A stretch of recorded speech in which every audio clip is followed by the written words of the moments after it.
एक घने जंगल के किनारे एक छोटा सा गांव बसा हुआ था। इस गांव का नाम पातालपुर था और इसके आसपास का इलाका काफी डरावना माना जाता था। लोग कहते थे कि यहाँ एक भूतिया चुड़ैल रहती है, जिसने अपनी जिंदगी में बहुत अत्याचार सहे थे और मृत्यु के बाद उसकी आत्मा बदला लेने के लिए इस जंगल में भटक रही है।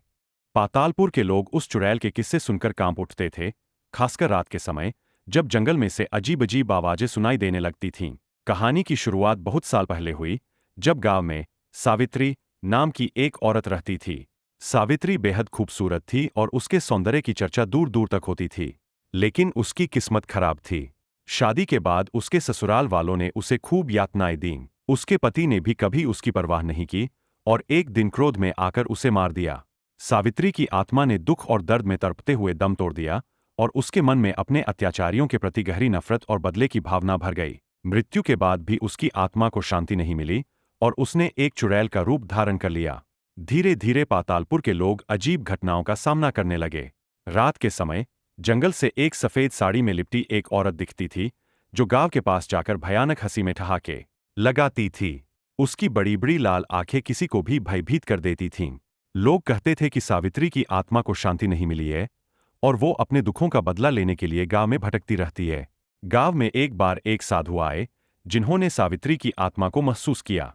साधु ने गांव वालों से कहा कि जब तक किसी के दिल से उसे न्याय नहीं मिलेगा, तब तक उसकी आत्मा भटकती रहेगी। गांव वाले बहुत डरे हुए थे। हर साल गांव में कुछ न कुछ अजीब घटनाएं होती थीं। कभी किसी का जानवर गायब हो जाता, तो कभी गांव के लोग जंगल में भटक जाते। कहते हैं कि जो भी सावित्री की आत्मा का सामना करता, वो अजीबोगरीब बुखार से पीड़ित हो जाता और कई बार लोगों की मौत भी हो जाती थी। रात के समय राहुल अकेला उस जंगल में गया जहां चुड़ैल की आत्मा को देखा गया था। जैसे ही उसने जंगल में कदम रखा, वहां एक अजीब सन्नाटा छा गया। हवा के झोंके ठंडे और भयानक थे। कुछ ही दूरी पर उसने एक सफेद साड़ी में लिपटी उस औरत को देखा। उसकी लाल आंखें, बिखरे हुए बाल और चेहरे पर गहरा क्रोध देखकर राहुल के रोंगटे खड़े हो गए। लेकिन उसने हिम्मत बनाए रखी और सावित्री की आत्मा से पूछा, तुम्हें क्या चाहिए? तुम्हारी आत्मा क्यों भटक रही है? चुड़ैल ने अपनी दर्द भरी कहानी बताई और कहा, मुझे न्याय चाहिए। जब तक मेरे अत्याचारियों को सजा नहीं मिलेगी, तब तक मेरी आत्मा को शांति नहीं मिलेगी। राहुल ने उसके दुख को समझा और वादा किया कि वो उसके अत्याचारियों के परिवार से माफी मंगवाएगा और उनके किए पापों का प्रायश्चित करवाएगा। उसने गांव लौटकर सबको सावित्री की कहानी सुनाई। आखिरकार गांव वालों ने मिलकर उसके अत्याचारियों के परिवार को बुलाया और उनसे माफी मंगवाई।